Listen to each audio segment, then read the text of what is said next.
राजस्थान और यूपी में छिड़ी बस की सियासत नए दौर में पहुंच गई है। राजस्थान ने कोटा में छात्रों के लिए बस भेजने के एवज में यूपी सरकार को खर्च का ब्यौरा भेज दिया है, तो बीजेपी कह रही है कि मदद की असलियत सामने आ गई है।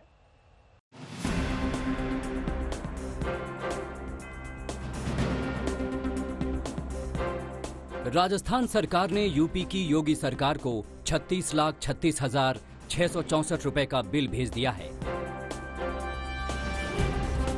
बल्कि बिल तो पहले ही भेज दिया था। अब याद दिलाया जा रहा है कि भुगतान अभी तक नहीं हुआ, जल्दी कीजिए।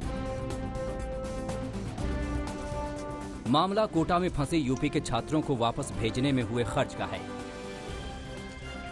वैसे तो योगी सरकार ने सैकड़ों बसें कोटा भेजी थी, लेकिन कुछ बसें कम पड़ गई और सभी बसों में राजस्थान परिवहन निगम ने डीजल भी भरवाया था। अशोक गहलोत इसका सारा खर्च योगी सरकार से वसूलना चाहते हैं, लेकिन वसूली के नोटिस मिलने पर बीजेपी भड़क गई। राष्ट्रीय प्रवक्ता संबित पात्रा ने दनादन ट्वीट करने शुरू कर दिए। पहले ट्वीट में संबित पात्रा ने लिखा, कोटा में यूपी के 10,000 छात्र फंसे हुए थे। योगी सरकार ने 560 बसें भेजी उन्हें लाने के लिए। मालूम पड़ा 12,000 बच्चे हैं। यूपी सरकार ने राजस्थान सरकार से फतेहपुर झांसी सीमा तक 70 बसों की सहायता ली। प्रियंका वाड्रा जी की राजस्थान सरकार ने आज 36 लाख का बिल भेजा है। वाह मदद। पात्रा इतने पर ही नहीं रुके। एक चेक की फोटो डालकर उन्होंने फिर से ट्वीट किया, कोटा से उत्तर प्रदेश के छात्रों को वापस लाते समय यूपी की कुछ बसों को डीजल की आवश्यकता पड़ गई।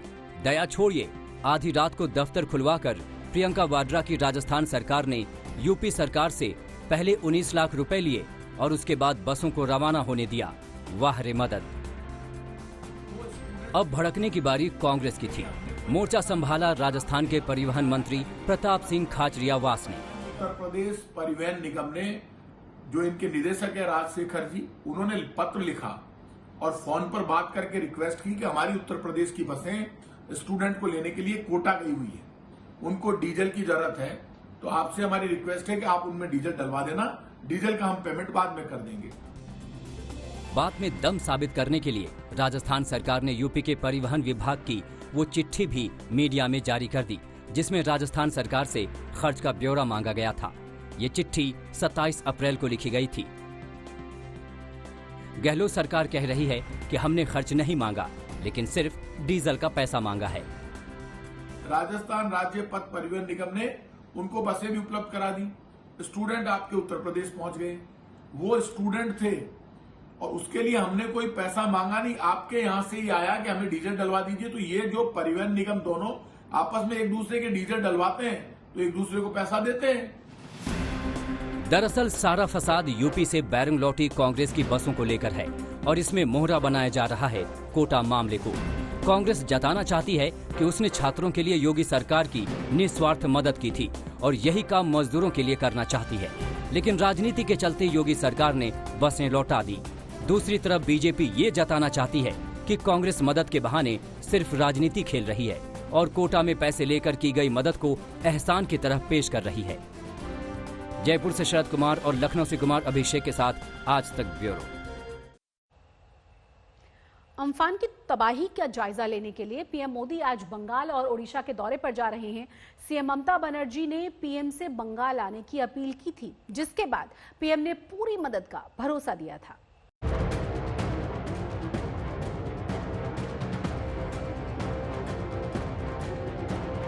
बंगाल और ओडिशा पर टूटे तूफान का कहर कुछ ऐसा है कि पीएम मोदी को लॉकडाउन और कोरोना संकट के बीच आज उड़ान भरनी होगी। खुद प्रधानमंत्री कार्यालय ने इस बात की जानकारी दी है। प्रधानमंत्री नरेंद्र मोदी अम्फान तूफान से हुए नुकसान का जायजा लेने के लिए पश्चिम बंगाल और ओडिशा जाएंगे।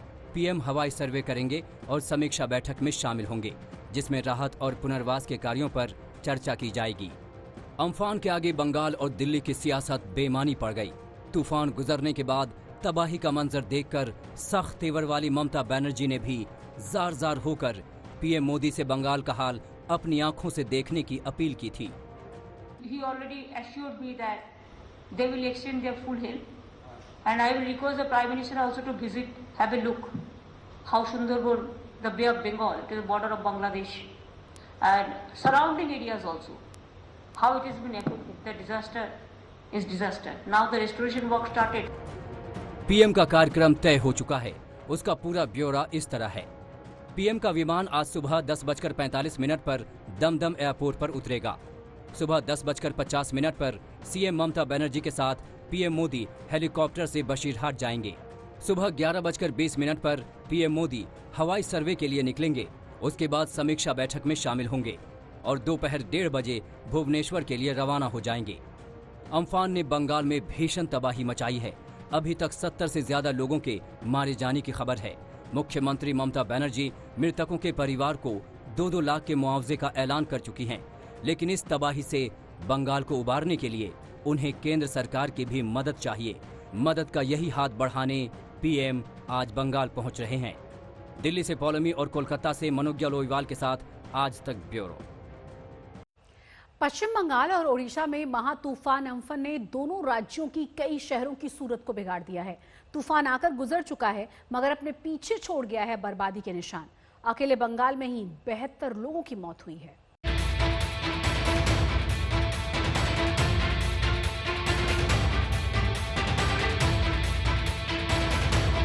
ऐसा तूफान जिसने बड़े बड़े दरख्तों को जड़ से उखाड़ दिया।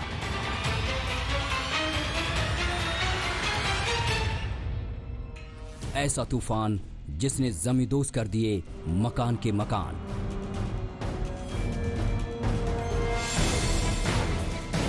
ऐसा तूफान जिसके सामने पत्ते की तरह उड़ गई इमारतों की टीक। ऐसा तूफान जिसने शहर में समंदर ला दिया, सड़कों पर सैलाब उमड़ आया। ऐसा तूफान जिसने एयरपोर्ट को पानी पानी कर दिया, तैरने लगे विमान। ऐसा तूफान जिसने पश्चिम बंगाल के कई शहरों की सूरत बिगाड़ के रख दी। चंद घंटों के लिए आया तूफान, मगर शहर को बर्बादी के ऐसे निशान दे गया जो बहुत जल्दी नहीं भरेंगे। अम्फन तूफान आकर गुजर गया, मगर छोड़ गया शहर को सिसकते हुए, तड़पते हुए। पश्चिम बंगाल अम्फन तूफान की मार से कराह रहा है।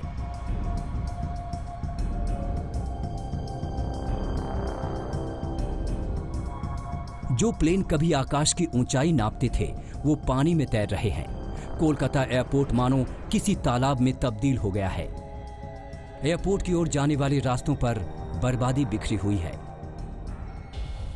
कोलकाता में बड़े बड़े दरख्त जड़ से उखड़कर धराशायी हैं। तूफान के आने के पहले तक कलकत्ता क्लब खूबसूरत दिखता था, मगर तूफान आने के बाद यहां लगे सारे पेड़ धराशायी हुए और ये बदरंग हो गया। सैकड़ों की तादाद में पेड़ सड़कों पर पड़े हैं, रास्ते बंद हैं। पेड़ों को काटकर रास्ता खोलने की कोशिश में जुटे हैं एनडीआरएफ के जवान।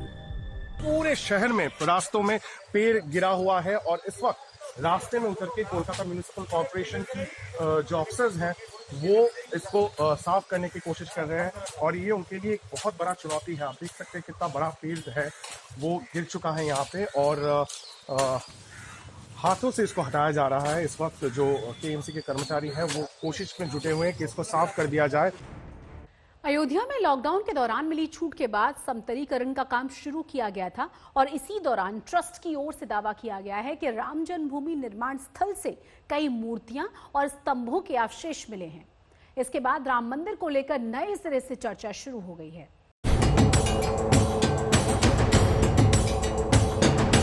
मंगल भवन अमंगल हारी प्रभु सुदशरथ अचर बिहारी।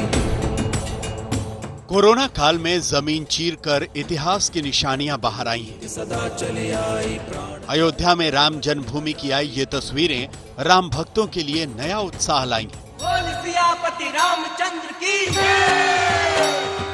मंदिर निर्माण से पहले सबूत एक एक कर बाहर आ रहे हैं। ये राम भक्तों को भावुक करने वाली तस्वीरें हैं। देवी देवताओं की कुछ मूर्तियां जो खंडित हैं। मंदिरों में लगे 6 प्राचीन स्तंभ जो रेड सैंडस्टोन से बने हैं। ब्लैक टच स्टोन के 7 स्तंभ, पुष्प कलश, मेहराब के पत्थर, साथ ही 4 फीट 11 इंच का एक शिवलिंग और दूसरे कई अवशेष। ये चीजें अयोध्या में राम मंदिर की सबसे नई गवाही पेश करती हैं। ये वो सबूत हैं जो राम मंदिर निर्माण के लिए समतल की जा रही जमीन से निकले हैं। लॉकडाउन शुरू होने के पहले दिन ही मुख्यमंत्री योगी आदित्यनाथ ने गर्भगृह पर विराजमान रामलला को नए मेकशिफ्ट मंदिर में शिफ्ट किया था और तब से राम जन्मभूमि पे काम शुरू करने की बात शुरू हो गई थी। लेकिन 2 लॉकडाउन तक सब कुछ यूं ही ठप रहा, लेकिन तीसरे लॉकडाउन से यहां काम की इजाजत मिली और भीतर जो राम जन्मभूमि क्षेत्र है वहां पर बकायदा खुदाई शुरू हुई, वहां पर समतलीकरण का काम शुरू हुआ जो चल रहा है। और जमीन समतल होने के दौरान ही बहुत सारी पुरातात्विक मंदिर के भग्नावशेष, जो मंदिर के अलग अलग खंडित मूर्तियां, इसके अलावा शिवलिंग और साथ साथ कई मंदिरों के खंभे मिले हैं। इसका जितना पुरातात्विक महत्व है, अब मंदिर बनने के साथ ही इसका धार्मिक महत्व भी बढ़ेगा। 67 एकड़ में फैला है राम जन्मभूमि परिसर। वहीं पर मंदिर निर्माण के लिए जमीन को समतल करने का काम चल रहा है। सीआरपीएफ के जवानों की मौजूदगी में राम मंदिर ट्रस्ट इस काम को पूरा कर रहा है। मंदिर परिसर के इस हिस्से में पहले रामलला विराजमान थे। सुप्रीम कोर्ट के फैसले के बाद इस स्थान पर राम मंदिर का काम होने जा रहा है और इस मंदिर की नींव तैयार करने के लिए मिट्टी को बराबर किया जा रहा है। ढांचे के मलबे में दबे हुए काले कसौटी पत्थर के 7 खंभे हमको प्राप्त हुए हैं। इसके अतिरिक्त भी अनेक पत्थर के, बलुआ पत्थर के नक्काशीदार अंग हमको मिले हैं और नीचे जाने पर एक शिवलिंग प्राप्त हुआ है। लॉकडाउन की वजह से मंदिर निर्माण से पहले ये सारा काम काफी देर से शुरू हो पाया है। कोरोना की वजह से सोशल डिस्टेंसिंग का ख्याल रखा जा रहा है। 11 मई को भूमि समतल करने का काम शुरू हुआ था। 3 जेसीबी मशीन, 2 ट्रैक्टर और 1 क्रेन की मदद से 10 मजदूर लगातार इस काम में जुटे हुए हैं। करीब 10 दिनों में राम मंदिर ट्रस्ट को ये कामयाबी हासिल हुई। देखिए, ये तो पहले ही एएसआई की रिपोर्ट में साबित हो चुका था कि वहाँ पहले भी मंदिर था। उसके तमाम प्रतीक चिन्ह, कमल के पुष्प, स्वास्तिक के निशान, त्रिशूल, धनुष बाण, ये सब एएसआई की रिपोर्ट में माननीय उच्चतम न्यायालय में सबमिट थे। उसी आधार पर भी जो फैसला आया था भगवान रामलला के पक्ष में आया था, उसी का ये जो दोबारा वहां पर निर्माण के पहले समतलीकरण शुरू हुआ है, तो वही सब चिन्ह मिल रहे हैं। रामलला के दर्शन करने के लिए जो बैरिकेडिंग थी उसे पहले ही हटा दिया गया था ताकि मंदिर निर्माण के काम को आगे बढ़ाया जा सके। साधु संत खुशी जता रहे हैं कि इन धरोहरों के दर्शन हो रहे हैं। ये वो दर्शाती कि बहुत सुंदर मंदिर, बहुत भव्य के साथ साथ बहुत ही सुंदर मंदिर बना था। उसकी आकृतियां जो बनी हुई थी उसको देख करके, उसकी नक्काशी को देख करके लोग आकर्षित होते थे। आज आपके सामने में प्रत्यक्ष प्रमाण है, खुदाई में दिख भी रहा है। और आपके चैनल के माध्यम से ऐसे लोगों को मैं बताना चाहूंगा, कहना चाहूंगा कि उनकी अब आंख खुलना चाहिए, क्योंकि अभी तक वो हमारे सनातन धर्म संस्कृति को देखने के बावजूद भी नजरअंदाज करते हैं। अब वो सामने देख लें, क्या इसका प्रत्यक्ष प्रमाण है। सुप्रीम कोर्ट ने मंदिर के पक्ष में 9 नवंबर को फैसला सुनाया था। उस आदेश के मुताबिक 3 महीने में ट्रस्ट भी बना लिया गया। लोगों ने दान देना भी शुरू कर दिया। जानकारी के मुताबिक 2 अप्रैल तक मंदिर निर्माण ट्रस्ट के खाते में 5 करोड़ रुपए से ज्यादा की रकम मिल चुकी थी। 25 मार्च 2020 को श्री राम जन्मभूमि में विराजमान रामलला को टेंट से निकालकर खुद सीएम योगी ने अस्थायी मंदिर के रजत सिंहासन पर विराजमान करवाया था। इस मौके पर वैदिक मंत्रोच्चार के साथ अस्थायी मंदिर में रामलला विराजमान हुए थे। अब राम मंदिर की नींव के लिए जमीन समतल करते हुए मूर्तियों और शिवलिंगों के मिलने से राम भक्तों का उत्साह बढ़ गया है। इससे पहले अयोध्या में एएसआई की खुदाई में भी मंदिर से जुड़े कई अवशेष मिले थे। इस बारे में आज तक संवाददाता श्वेता सिंह ने पूरी जानकारी जुटाई थी। अवशेषों का एक बड़ा हिस्सा उसी स्थल पर रखा गया है और काफी चीजें वहां से लाकर संग्रहालय में स्थापित की गई हैं। दरअसल अगर हम कारीगरी देखें जिस तरह की गई है, इसमें एक मंदिर निर्माण हो सकता है, ऐसी संभावना जताई गई है एएसआई द्वारा भी। हम आपको ये भी बताएं कि एएसआई ने इन चीजों की जो उम्र बताई है या कितने प्राचीन हैं, वो करीब करीब 11वीं सदी ईसा पूर्व, और जो खंडित मूर्तियां प्राप्त हुई हैं जिनकी तस्वीरें भी हमने आपको दिखाई हैं, वो पहली सदी ईस्वी की है। मंदिर निर्माण का काम अभी जारी है। लॉकडाउन खत्म होने के बाद स्पीड भी बढ़ेगी। राम मंदिर ट्रस्ट को उम्मीद है कि अभी और अवशेष मिलेंगे, जिससे राम जन्मभूमि होने के सबूत ज्यादा पुख्ता होंगे। अयोध्या से कुमार अभिषेक के साथ आज तक ब्यूरो। मजदूरों के नाम पर कांग्रेस और उत्तर प्रदेश सरकार में ठनी हुई है। एक बार फिर कांग्रेस महासचिव प्रियंका गांधी ने अपने कार्यकर्ताओं के नाम चिट्ठी लिखकर यूपी सरकार पर निशाना साधा। उधर बीजेपी के नेताओं ने भी प्रियंका गांधी के बयान पर पलटवार किया है।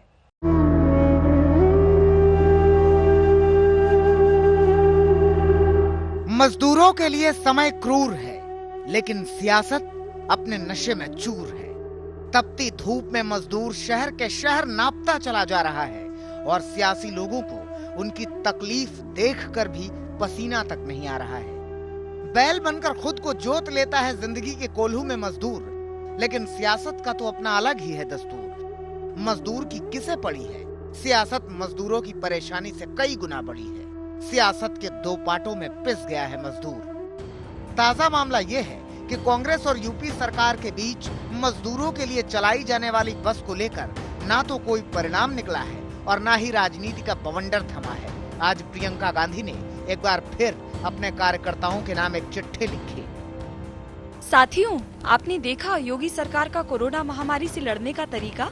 कांग्रेस पार्टी ने प्रवासी श्रमिकों के लिए बसों का इंतजाम किया, तो योगी सरकार ने उत्तर प्रदेश कांग्रेस के अध्यक्ष को फर्जी मुकदमा लगाकर जेल भेज दिया।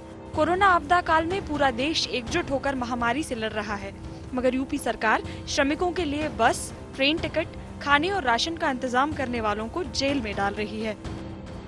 दरअसल प्रियंका गांधी की बसें यूपी सरकार ने बैरंग लौटाई तो कांग्रेस के नेताओं ने विरोध प्रदर्शन शुरू कर दिया। यूपी कांग्रेस के अध्यक्ष अजय सिंह लल्लू को गिरफ्तार कर लिया गया। उन्हें 14 दिन की न्यायिक हिरासत में अस्थायी जेल भी भेज दिया गया है।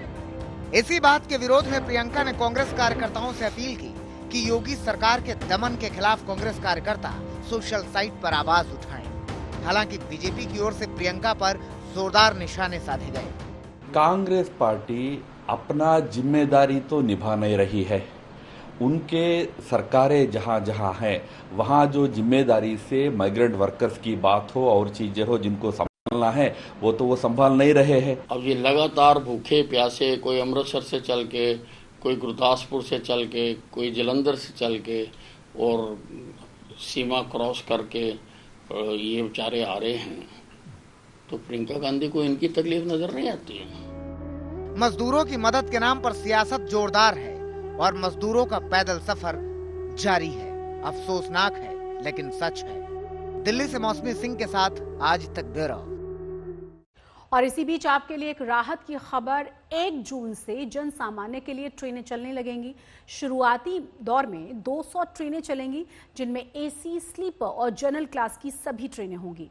लेकिन यात्रा वही कर सकते हैं जिनका टिकट कंफर्म हो चुका होगा।